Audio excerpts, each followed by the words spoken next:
नमस्कार दोस्तों, मैं साधना सिंह आपके अपने YouTube चैनल सानिध्य टीवी में आप सबका बहुत बहुत स्वागत करती हूँ। दोस्तों, आज के इस वीडियो में हम सुनेंगे बृहस्पतिवार व्रत कथा। भारतवर्ष में एक प्रतापी और दानी राजा राज्य करता था। वो नित्य गरीबों और ब्राह्मणों की सहायता करता था। ये बात उसकी रानी को अच्छी नहीं लगती थी। वो ना ही गरीबों को दान देती थी, ना ही भगवान का पूजन करती थी और राजा को भी दान देने से मना किया करती थी। एक दिन राजा शिकार खेलने वन को गए हुए थे तो रानी महल में अकेली थी। उसी समय बृहस्पति देव साधु वेश में राजा के महल में भिक्षा मांगने गए और रानी से भिक्षा मांगी तो रानी ने भिक्षा देने से इनकार कर दिया और कहा, हे साधु महाराज, मैं इस दान और पुण्य से तंग आ गई हूँ। मेरा पति सारा धन लुटाते रहता है। मेरी ऐसी इच्छा है कि हमारा सारा धन नष्ट हो जाए, फिर ना रहेगा बाँस और ना बजेगी बाँसुरी। साधु ने कहा, हे देवी, तुम तो बड़ी विचित्र हो। धन संतान तो सभी चाहते हैं, पुत्र और लक्ष्मी तो पापी के घर भी होने चाहिए। यदि तुम्हारे पास अधिक धन है तो भूखों को भोजन दो, प्यासों को प्याऊ बनवाओ, मुसाफिरों के लिए धर्मशालाएं खुलवाओ। जो निर्धन अपनी कुंवारी कन्याओं का विवाह नहीं करा सकते, उनका विवाह करा दो। ऐसे कई काम हैं जिनके करने से तुम्हारा यश लोक परलोक में फैलेगा। परंतु रानी का इस उपदेश का कोई प्रभाव न पड़ा। वो बोली, महाराज, अब आप मुझे कुछ ना समझाएं। मैं ऐसा धन नहीं चाहती जो हर जगह बांटती फिरूं। साधु ने उत्तर दिया, यदि तुम्हारी ऐसी इच्छा है तो तथास्तु। तुम ऐसा करना कि बृहस्पतिवार को घर लीपकर पीली मिट्टी से अपना सिर धोकर स्नान करना, भट्टी चढ़ाकर कपड़े धोना। ऐसा करने से आपका सारा धन नष्ट हो जाएगा। इतना कहकर वो साधु महाराज वहाँ से आलोप हो गए। साधु के कहने के अनुसार सभी बातों को करते हुए रानी को केवल 3 बृहस्पतिवार ही बीते थे कि उसकी समस्त धन संपत्ति नष्ट हो गई और भोजन के लिए राजा का परिवार तरसने लगा। तब एक दिन राजा रानी से बोला, हे रानी, तुम यहाँ पर रहो, मैं दूसरे देश को जाता हूँ, क्योंकि यहाँ पर सभी लोग मुझे जानते हैं, इसलिए कोई कार्य भी नहीं कर सकता।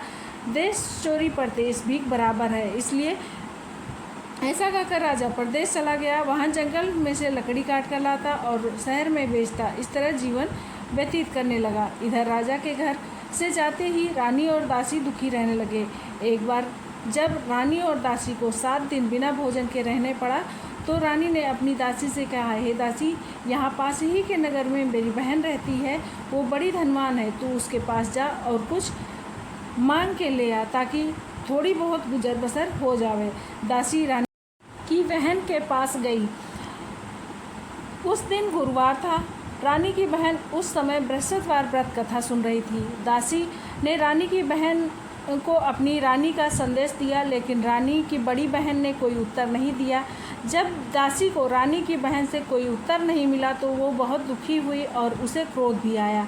दासी ने वापस आकर रानी को सारी बात बता दी। सुनकर रानी ने अपने भाग्य को कोसा। उधर रानी की बहन ने सोचा, मेरी बहन की दासी आई थी पर उससे नहीं बोली, इससे वो बहुत दुखी हुई होगी।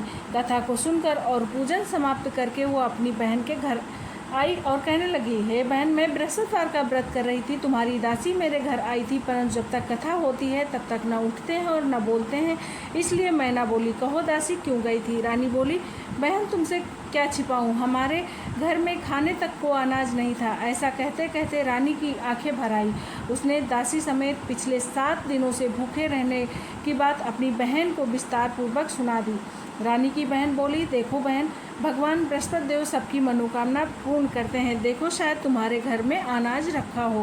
पहले तो रानी को विश्वास नहीं हुआ, पर बहन के आग्रह करने पर उसने अपनी दासी को अंदर भेजा तो उसे सचमुच अनाज से भरा एक घड़ा मिल गया। ये देखकर दासी को बड़ी हैरानी हुई। दासी रानी से कहने लगी, हे रानी, जब हमको भोजन नहीं मिलता तो हम व्रत ही तो करते हैं, इसलिए क्यों न इनसे व्रत की कथा और विधि पूछ ली जाए ताकि हम भी व्रत कर सके। तब रानी ने अपनी बहन से बृहस्पतिवार व्रत के बारे में पूछा। उसकी बहन ने बताया, बृहस्पतिवार के व्रत में चने की दाल और मुनक्का से विष्णु भगवान का केले की जड़ में पूजन करें तथा दीपक जलाएं, व्रत कथा सुने और पीला भोजन ही करें, इससे बृहस्पति देव प्रसन्न होते हैं। व्रत और पूजन विधि बताकर रानी की बहन अपने घर लौट आई। 7 दिन बाद जब गुरुवार आया तो रानी और दासी ने व्रत रखा। घुड़साल में जाकर चना और गुड़ बीन कर ले आई। फिर उससे केले की जड़ का तथा विष्णु भगवान का पूजन किया। अब पीला भोजन कहाँ से आए। इस बात को लेकर दोनों बहुत दुखी हुई। चूँकि उन्होंने व्रत रखा था इसलिए बृहस्पति देव उनसे प्रसन्न थे, इसलिए वे एक साधारण व्यक्ति के रूप में 2 थालों में सुंदर पीला भोजन दासी को दे गए। भोजन पाकर दासी प्रसन्न हुई, फिर रानी के साथ मिलकर भोजन ग्रहण किया। उसके बाद वे सभी गुरुवार को व्रत और पूजन करने लगी।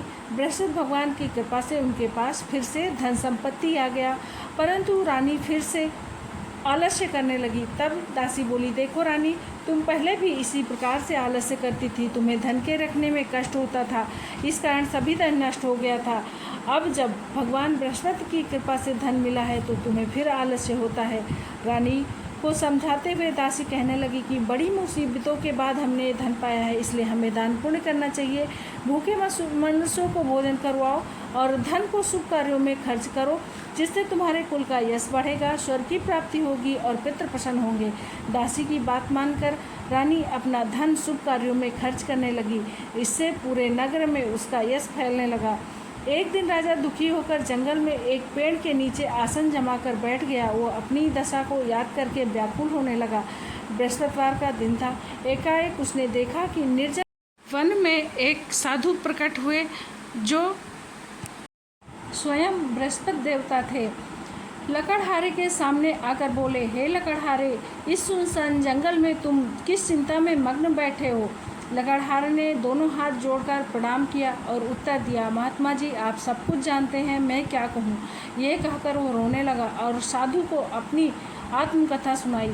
महात्मा जी ने कहा, तुम्हारी स्त्री ने बृहस्पति दिन बृहस्पति भगवान का निरादर किया था, जिसके कारण रुष्ट होकर उन्होंने तुम्हारी ये दशा कर दी।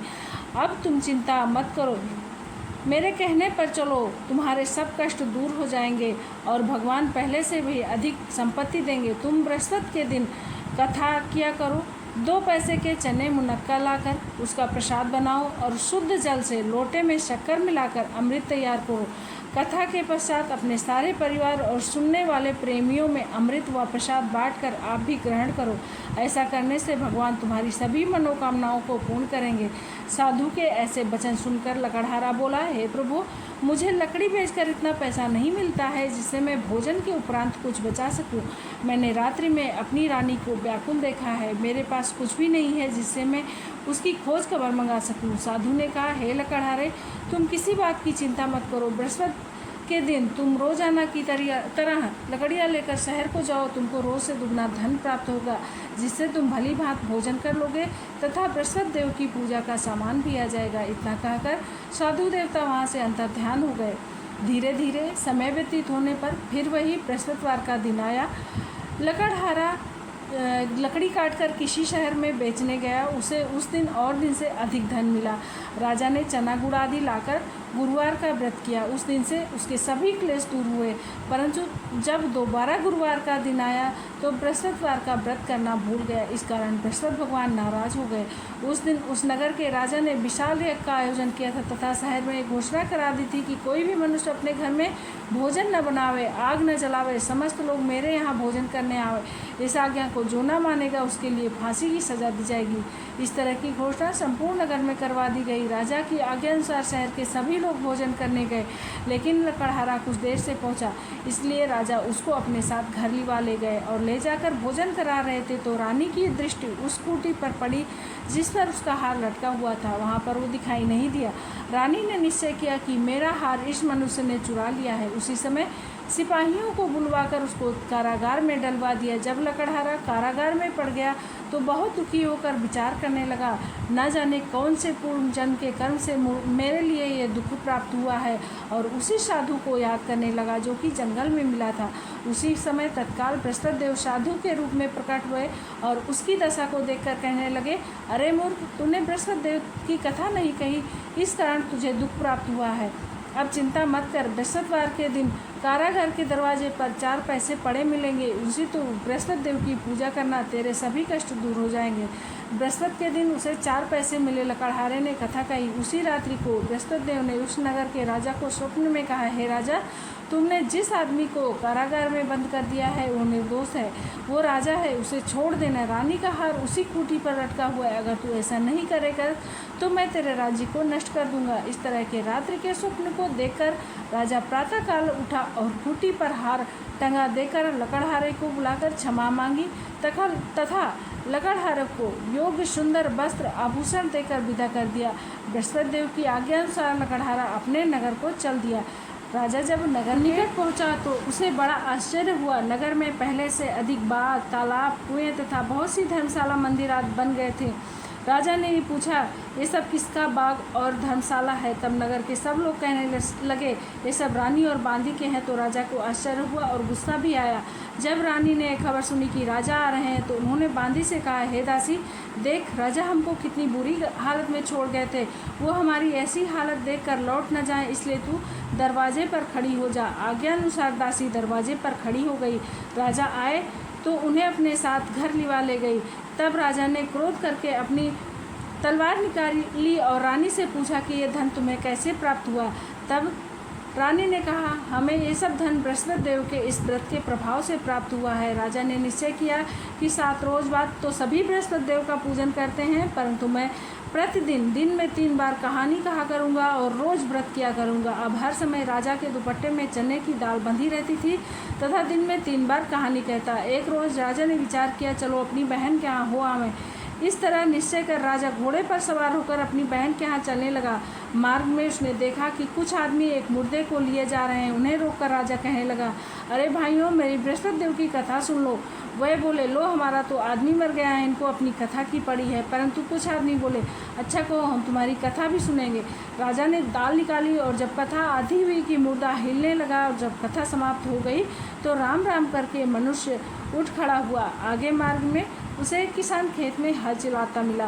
राजा ने उसे देखा और उससे बोले, अरे भैया, तुम मेरी बृहस्पतिवार की कथा सुन लो। किसान बोला, जब तक मैं तेरी कथा सुनूंगा तब तक 4 हरैया जोत लूँगा, जा अपनी कथा किसी और को सुनाना। इस तरह राजा आगे चलने लगा।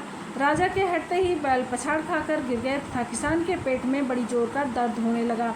उस समय उसकी माँ रोटी लेकर आई थी। उसने जब ये देखा तो अपने पुत्र से सब हाल पूछा और बेटे ने सभी हाल कह दिया। तो बुढ़िया दौड़ी दौड़ी उस घुड़सवार के पास गई और उससे बोली, मैं तेरी कथा सुनूंगी, तू अपनी कथा मेरे खेत पर चल कर कहना।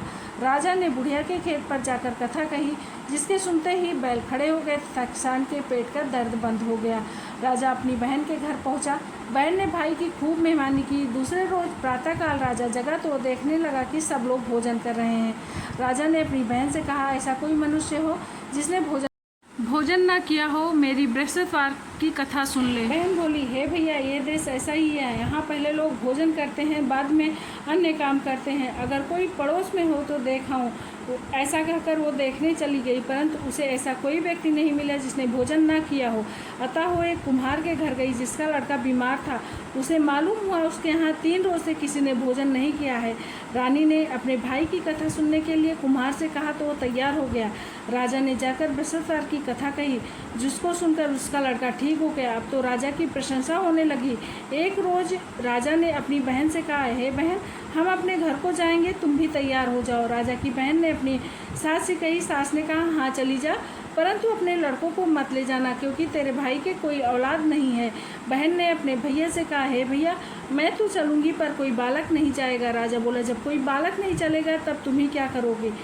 बड़े दुखी मन से राजा अपने नगर को लौट आया। राजा ने अपनी रानी से कहा, हम निर्वंशी राजा हैं, हमारा मुंह देखने का धर्म नहीं है और कुछ भोजन आदि नहीं किया।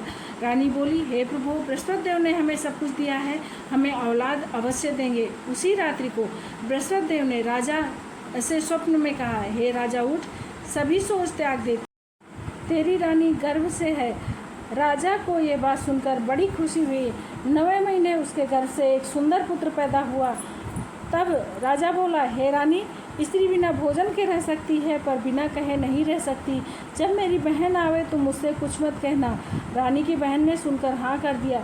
जब राजा की बहन ने शुभ समाचार सुना तो बहुत खुश हुई तथा बधाई लेकर अपने भाई के यहाँ आई। तभी रानी ने कहा, घोड़ा चढ़कर तो नहीं आई, गधा चढ़ी आई। राजा की बहन बोली, भाभी मैं इस प्रकार न कहती तो तुम्हें औलाद कैसे मिलती। बृहस्पति देव ऐसे ही हैं, जैसे जिसके मन में कामनाएं होती है सभी को पूर्ण करते हैं।